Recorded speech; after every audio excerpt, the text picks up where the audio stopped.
Parmi les collines vertes du Delaware, à seulement quelques miles des autoroutes bruyantes, se dresse un mur. Ce n'est pas une simple clôture. C'est une cicatrice de pierre haute de 9 pieds, qui s'étend sur des centaines de mètres, coupant le paysage en deux. Si l'on s'approche, on peut remarquer dans l'ancienne maçonnerie un éclat étrange et sinistre. La légende raconte qu'il y a 100 ans, le propriétaire de cet endroit ordonna d'encastrer dans le sommet du mur des milliers d'éclats acérés de verre brisé. Pourquoi? Pas pour se protéger des voleurs. Cet homme avait tant d'argent que le vol lui semblait une petite nuisance. Non. Ce verre était destiné aux personnes portant le même nom de famille que lui, à ses frères, cousins et anciens amis. Ce mur fut construit non pas pour préserver la richesse, mais pour préserver un cœur brisé. Derrière ce mur se cache l'un des palais les plus majestueux et en même temps les plus tristes d'Amérique. Le domaine de Nemours. 77 pièces remplies d'or, de marbre et de silence. Des jardins qui rivalisent en échelle avec Versailles. Un lieu où chaque pierre crie l'amour et chaque couloir murmure la trahison. Nous avons l'habitude de penser que l'histoire du succès de la famille Dupont est une chronique ennuyeuse d'usines chimiques et de comptes bancaires. Mais l'histoire de Nemours n'est pas sur la chimie. C'est l'histoire d'un homme qui possédait des millions, mais qui serait mort dans la misère pour tenir la main de cette unique femme que le monde entier appelait une femme déchue. Qui était cet homme qui a construit son propre Versailles sur une terre imprégnée de poudre et de haine? Il s'appelait Alfred Irénée Dupont. Et au début du XXe siècle, il était la brebis galeuse de la dynastie la plus puissante d'Amérique. Imaginez un homme qui ressemble non pas à un banquier lisse de Wall Street, mais à un héros de roman d'aventure. Un œil couvert d'un bandeau ou d'une prothèse de verre, résultat d'une explosion à la chasse, bien que les mauvaises langues murmuraient d'un duel, il entendait mal, mais voyait parfaitement la fausseté. Il aimait la musique plus que l'argent, et ses chiens plus que ses parents. Alfred était né dans un palais, mais ses mains étaient toujours couvertes de poudre noire. Contrairement à ses cousins qui préféraient les bureaux propres, Alfred a grandi dans les ateliers, où n'importe quelle étincelle pouvait transformer un homme en poussière. En 1902, c'est ce rebelle borgne qui sauva l'empire familial d'une vente honteuse aux concurrents. Quand les anciens du clan décidèrent de vendre l'entreprise pour 12 millions de dollars, Alfred frappa du poing sur la table. Il dit qu'il ne permettrait pas que l'héritage des ancêtres parte aux enchères, et avec 2 cousins, racheta la compagnie. On pourrait penser que c'était le début d'une grande amitié et d'un triomphe. Mais le pouvoir fait des choses étranges aux gens. Il ne s'est écoulé que quelques années, et ceux qui l'avaient sauvé se sont retournés contre lui. Pourquoi? Parce qu'Alfred avait commis un péché impardonnable. Il avait osé tomber amoureux de la mauvaise femme. Dans la haute société du début du XXe siècle, il existait des règles plus strictes que dans l'armée. On ne divorce pas. On n'épouse pas de divorcés. On ne mélange pas le sang pur du capital avec le scandale. Alfred avait violé tout cela d'un coup. Il avait quitté sa première femme et ses enfants pour Alicia Bradford, une femme que la famille Dupont considérait comme une catastrophe. Alicia était belle, intelligente, et pis que tout, elle était l'ex-femme du secrétaire d'Alfred. Pour le clan puritain des Dupont, c'était une déclaration de guerre. On cessa d'inviter Alfred aux réceptions. On lui tournait le dos dans la rue. Son nom était rayé des listes d'invités. Et alors Alfred prit une décision. Si le monde ne accepte pas sa reine, il en construira un pour elle. Un monde comme l'Amérique n'en avait jamais vu. En 1909, au cœur de ce blocus social, le travail bouillonna sur une colline près de Wilmington. Des centaines d'ouvriers, des dizaines d'architectes, des navires chargés de pierres françaises et de marbre italien convergèrent vers le domaine. Alfred conçut une maison qui, par sa grandeur, fermerait la bouche à tous ses ennemis. Une maison qui dirait regardez ce que j'ai accompli sans vous. Mais derrière ce pathos extérieur se cachait une vulnérabilité profonde et douloureuse. Le mur de verre brisé s'élevait, séparant les amoureux des regards condamnateurs. Mais Alfred ignorait une chose. Il construisait une forteresse pour un bonheur déjà condamné. Le destin lui préparait un coup dont ni le marbre, ni les millions de dollars, ni la clôture de 9 pieds ne le protégeraient. Tandis que les architectes de New York traçaient les plans de magnifiques colonnades, dans l'ombre se tenait déjà une silhouette prête à transformer ce triomphe en mausolée. Qui pouvait savoir que ce palais deviendrait la toile de fond de la plus courte et la plus tragique des contes de fées des milliardaires américains? Pour comprendre comment un homme a osé défier toute sa famille, il faut regarder ses mains. Les mains d'Alfred Irénée Dupont étaient rarement propres. Il était né en 1864, mais son enfance ne ressemblait pas à un conte de fées d'un Golden Boy. Il perdit tôt ses parents et grandit au milieu du vacarme des concasseurs et de l'odeur âcre du soufre dans les usines de poudre à canon au bord de la rivière Brandywine. Tandis que ses cousins apprenaient la danse et l'étiquette, Alfred apprenait à survivre. Il connaissait la chimie non pas par les manuels, mais par les explosions qui secouaient périodiquement la vallée, emportant la vie des ouvriers. C'est là, au milieu du danger et de la poussière noire, que s'est formée sa philosophie dure. La vie n'est pas un don, mais un mécanisme qu'il faut régler. Alfred était un génie de la mécanique et un fanatique du travail. Il avait commencé du plus bas, en travaillant comme simple apprenti. Cela lui avait donné ce que les autres membres du clan n'avaient pas, le respect inconditionnel des gens simples et la compréhension absolue de la façon dont la richesse est créée. Il voyait l'argent non comme un but, mais comme un outil, semblable à une clé à molette ou à un marteau à vapeur. Mais son vrai talent s'est manifesté non dans l'atelier, mais à la table des négociations, quand l'histoire de la famille s'est approchée du bord de l'abîme. En 1902, les anciens de la famille, fatigués de la gestion et effrayés par la mort du chef de l'entreprise, Eugène Dupont, décidèrent de vendre l'affaire. Le prix était ridicule pour un empire de cette envergure, 12 millions de dollars. L'acheteur devait être le principal concurrent, la compagnie Laughlin et Rand. Pour Alfred, c'était comme vendre la patrie. Quand il apprit la vente en préparation, il fit irruption au conseil d'administration. Son argument était simple et audacieux. « J'achèterai la compagnie ». Les anciens rirent. Alfred n'avait pas 12 millions. Il n'avait qu'une part dans l'affaire et des ambitions. Mais il avait un plan que l'on appellerait aujourd'hui un chef-d'œuvre de raid corporate. Il s'allia à 2 cousins, le charismatique T. Coleman et le financier froid Pierre S. Dupont. Alfred proposa un schéma selon lequel il ne dépensait pas un centime en liquide. Ils émirent des actions d'une nouvelle corporation et payèrent les vendeurs avec elles, en utilisant les actifs de la compagnie elle-même comme garantie.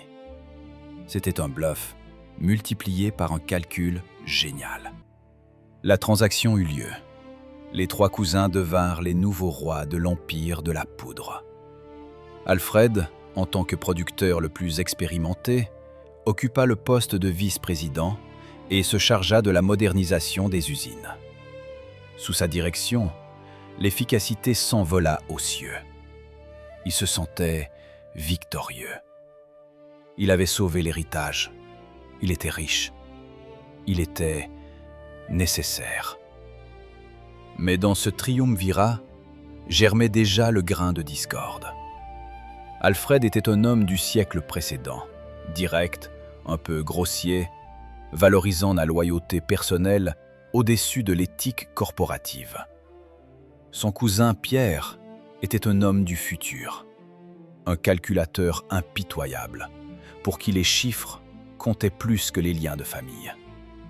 Alfred ne remarqua pas comment son rôle de sauveur commença à irriter les partenaires. Ils pensaient que leur alliance était indestructible, scellés par le sang et la poudre.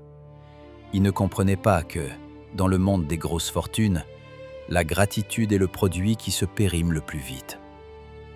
Tandis qu'Alfred modernisait les machines et améliorait les conditions pour les ouvriers, Pierre et Kuhlmann tissaient une complexe toile financière, dans laquelle l'ingénieur naïf n'aurait bientôt plus sa place.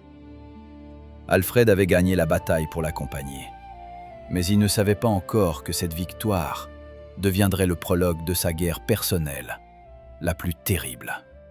Il était prêt aux explosions à l'usine, mais s'avéra complètement non préparé à l'explosion dans sa propre maison.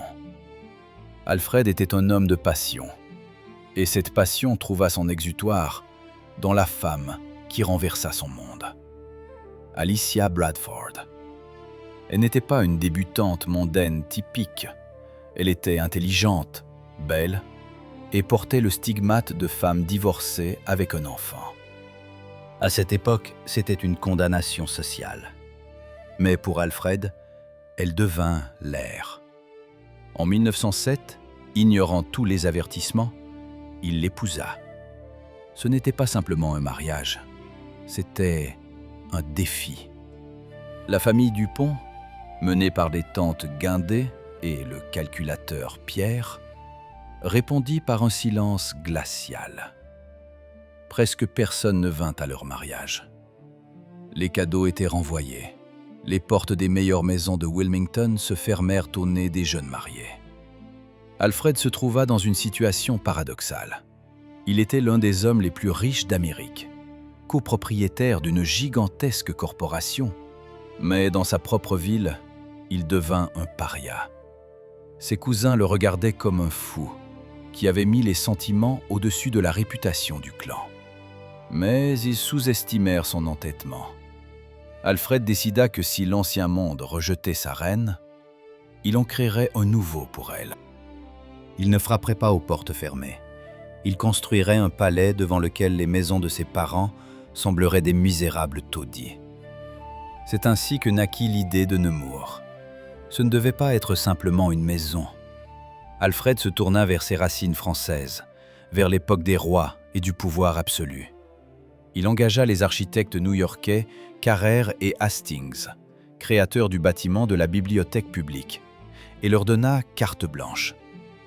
Il voulait transplanter Versailles sur le sol américain. Les murs devaient être en calcaire pour briller au soleil, et le style devait crier un goût impeccable que, selon la famille, Alfred n'avait pas. Chaque colonne, chaque arche était conçue comme une gifle à ceux qui murmuraient dans son dos. C'était la fusion des capitaux du Nouveau Monde et de l'esthétique du Vieux Monde, née de l'amour et de la soif de revanche. La construction commença, et le bruit du chantier couvrit le murmure des commérages. Quand des lourdes portes forgées s'ouvrirent en 1910, les rares élus admis à l'intérieur restèrent figés d'émerveillement. Nemours ne ressemblait pas à un cosy nid familial. C'était une déclaration d'indépendance architecturale, taillée dans le calcaire. 77 pièces, 47 000 pieds carrés d'absolue symétrie. Alfred Irénée Dupont, que les parents considéraient comme un ingénieur grossier, avait créé un espace d'une beauté si raffinée qu'il faisait taire même les critiques les plus malveillants. La maison était conçue dans le style Louis XVI, imitant le Petit Trianon à Versailles, mais le surpassant en équipement technique. La première chose qui frappait le visiteur, c'était le hall de réception.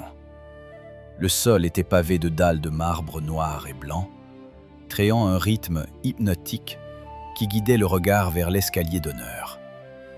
La lumière coulait à travers d'immenses fenêtres, se reflétant dans des lustres de cristal, chacun valant une fortune. Mais il n'y avait pas ici de sensation de chaleur. C'était le royaume d'une perfection froide. Alfred, qui avait perdu l'ouïe, valorisait l'harmonie visuelle plus que sonore. Les murs étaient ornés de tapisseries qui se souvenaient des châteaux de la noblesse française. Et les meubles étaient choisis de manière à ce que chaque chaise rappelle à l'invité Vous êtes en présence d'un pouvoir royal, même version américaine. Cependant, l'âme véritable de la maison se cachait non dans le doré, mais dans les détails d'ingénierie.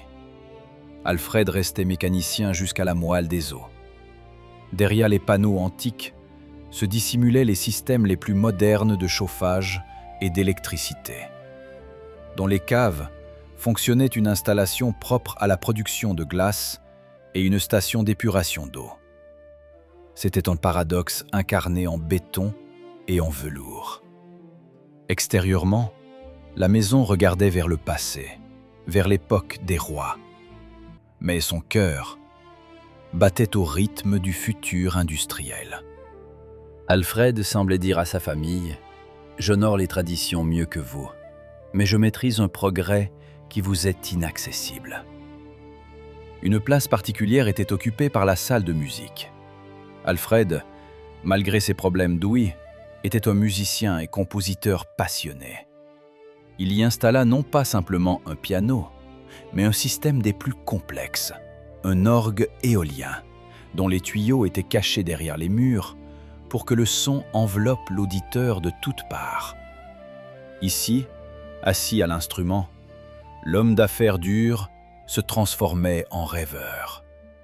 Il jouait pour Alicia, et la vibration de la musique dans ses murs était leur langage secret, inaccessible au monde extérieur. Mais l'élément le plus grandiose du domaine fut le jardin. Alfred ordonna de créer la longue allée, une perspective s'étendant au loin sur près d'un tiers de mille. Le long d'elle s'alignaient des cèdres japonais et des châtaigniers, et à la fin, comme au foyer d'une lunette, s'élevait une colonnade avec une statue de Diane chasseresse. C'était le plus grand jardin à la française en Amérique du Nord. Le spectateur, debout sur la terrasse de la maison, se sentait maître de l'horizon. Chaque ligne, chaque buisson de buis taillé obéissait à la volonté du maître. C'était une tentative d'ordonner le chaos qui régnait dans ses relations avec sa famille. Le domaine était rempli de portraits d'ancêtres. Dans la salle à manger, derrière la longue table capable d'accueillir des dizaines d'invités, les visages sévères des fondateurs de la dynastie Dupont regardaient depuis les murs. Alfred les avait placés là exprès, pour montrer qu'il n'était pas un renégat. Il était le seul vrai gardien du feu. Il dînait sous leur regard, comme pour prouver aux morts ce que les vivants refusaient d'admettre. Nemours était une cage dorée, construite avec amour, mais ses murs étaient trop épais pour laisser entrer la spontanéité. C'était une maison musée, encore de son vivant, des maîtres, où chaque vase était à sa place, et le temps semblait figé, en attente de la catastrophe. Tandis que les architectes polissaient le marbre de Nemours, dans les salles de réunion de la compagnie Dupont, se déroulait un drame digne de la plume de Shakespeare. La grande maison, conçue comme symbole de triomphe, se transformait rapidement en forteresse d'un roi assiégé. En 1915, un événement se produisit qui fendit définitivement le clan et plaça Alfred devant un terrible choix moral. Préserver la paix dans la famille ou lutter pour ce qu'il considérait comme justice. Son cousin Pierre, ce même financier froid, accomplit une manœuvre secrète. Dans le dos d'Alfred, il racheta un énorme paquet d'actions au troisième partenaire, T. Coleman Dupont. La transaction fut menée en secret, transformant instantanément Pierre en maître unique de l'Empire. Pour Alfred, ce n'était pas simplement une défaite business. C'était un coup de poignard dans le dos de l'homme qu'il avait sauvé et élevé au sommet. L'honneur, un concept avec lequel Alfred ne marchandait pas, fut piétiné. Et ici nous voyons le côté sombre de notre héros. Alfred ne recula pas, ne se résigna pas. Il déclara la guerre à son propre sang. Il attaqua ses cousins en justice, commençant un procès que la presse appela « la bataille des millionnaires ». La famille se scinda en deux. Les frères cessèrent de parler aux sœurs. Les parents interdisaient aux enfants de jouer avec leurs cousins. Alfred, propriétaire du fabuleux Nemours, se transforma en vengeur obsédé. Avait-il raison? Juridiquement, peut-être. Mais moralement, il brûlait les ponts qui reliaient les générations. Le spectateur doit se poser la question: où s'arrête le principe et commence l'orgueil? La part corporative valait-elle la peine de transformer les dîners familiaux en champs de bataille? Mais le destin, comme pour le punir de cette intransigeance, préparait un coup d'un autre côté. Nemours était construit comme un temple d'amour pour Alicia. Elle était la seule personne pour qui Alfred supportait l'isolement. Elle était la maîtresse de ce Versailles, son cœur. Mais les murs du palais ne purent la protéger de la fragilité de la vie humaine. En janvier 1920, seulement 10 ans après l'achèvement de la construction de la maison de rêve, Alicia mourut. Cela se produisit soudainement. La femme pour qui Alfred avait bouleversé le monde s'en alla, le laissant seul, au milieu de couloirs infinis et de miroirs dorés. La mort d'Alicia dévalua instantanément tout. Les millions sur les comptes, les victoires aux tribunaux, la grandeur de l'architecture. Du jour au lendemain, les 77 pièces de Nemours se remplirent d'un silence assourdissant. Imaginez Alfred en ces jours. Il a 56 ans. Il est partiellement sourd, aveugle d'un œil, rejeté par la plus grande partie de sa famille et maintenant veuf. Il erre dans les salles où chaque meuble avait été choisi par elle. Il regarde le jardin qu'ils avaient planifié ensemble et y voit non la beauté, mais un monument à sa perte. Sa fierté, sa lutte intransigeante contre ses cousins. Tout cela devint soudain petit et insignifiant face au souffle glacé de la mort. C'est précisément à ce moment que le héros devient ambigu. Nous le plaignons, mais nous voyons aussi l'homme qui a construit une cage dorée et y est resté enfermé. Il a gagné la richesse, mais perdu le bonheur. Nemours, conçu comme symbole d'amour, se transforma en mausolée. Alfred aurait pu s'effondrer, aurait pu sombrer dans l'alcoolisme ou partir en Europe pour s'oublier. Mais il resta. Il continua de vivre dans la maison où le fantôme d'Alicia était dans chaque reflet. C'était son enfer personnel et son paradis personnel à la fois. Et c'est précisément ici, au fond du désespoir, que devait se produire sa dernière transformation. La tragédie ne le tua pas. Elle le força à chercher un nouveau sens, qui dépassait les limites de son propre ego et de sa guerre infinie avec le nom du pont. Le silence à Nemours après la mort d'Alicia pouvait rendre fou. Alfred, ayant perdu Louis et l'amour de sa vie, errait dans les 77 pièces comme un fantôme. Sa célèbre « guerre » avec ses cousins perdit soudain son sel. Il semblait que la fin était prévisible. La mort solitaire d'un milliardaire paria dans une cage dorée. Mais en 1921, le scénario changea. Sur scène entra Jessie Ball, une institutrice de Virginie, une femme au tempérament d'acier et à l'esprit pragmatique. Elle devint non seulement sa troisième épouse, mais l'architecte de son âme. Jessie redirigea l'énergie furieuse d'Alfred de la vengeance destructrice vers la création. Si la famille Dupont l'avait rejeté, il décida d'être le père de tout l'État. À cette époque, en Amérique, la vieillesse pour les pauvres signifiait la faim ou une maison de travail humiliante. Alfred proposa aux autorités du Delaware de créer un fonds de pension. Les politiciens refusèrent, invoquant un manque de budget. Alors, Alfred accomplit un acte sans précédent dans l'histoire des États-Unis. Il sortit son chéquier et dit « Je paierai pour tous ». Il engagea personnellement une équipe qui trouva chaque vieillard dans le besoin dans l'État. Des milliers de chèques, signés par le rebelle borgne, volèrent vers les maisons délabrées du Delaware. L'homme qui avait construit le palais le plus luxueux nourrissait maintenant ceux qui n'avaient pas de toit. C'était une transformation complète. Le mur de verre brisé, qui servait auparavant de symbole d'isolement, protégeait désormais un philanthrope dont le cœur s'était ouvert aux inconnus. Sous l'influence de Jesse, Alfred repensa aussi au destin de Nemours.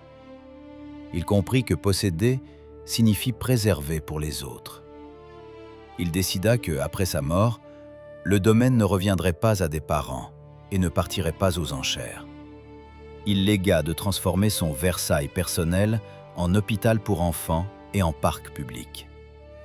Tandis que son cousin Pierre accumulait des millions et le pouvoir corporatif, Alfred accumulait quelque chose de plus grand, l'immortalité par le service. Il trouva la paix non dans la victoire sur ses ennemis, mais en donnant tout ce qu'il avait. Alfred Irénée Dupont quitta la vie en 1935.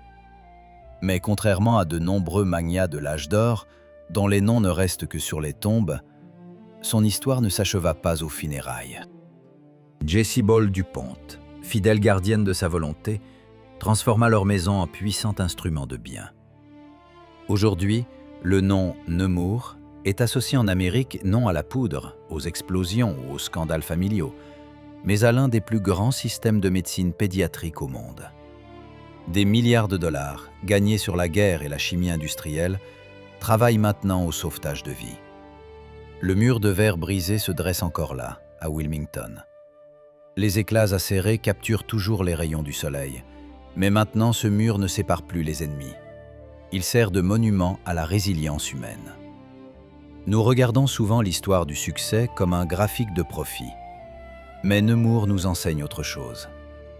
C'est une leçon sur le fait que même la plus profonde offense et l'isolement peuvent devenir le carburant de la miséricorde. Alfred était un vrai Jay Gatsby, un homme qui a construit un château incroyable pour un rêve d'amour. Mais si le Gatsby fictif est mort dans une poursuite stérile du passé, le vrai Alfred a trouvé en lui la force de créer l'avenir. Quand vous marchez dans les longs couloirs de Nemours aujourd'hui, vous ne voyez pas simplement un luxe muséal. Vous voyez le chemin d'un homme qui a compris la vérité principale. La fortune se transforme vraiment en poussière.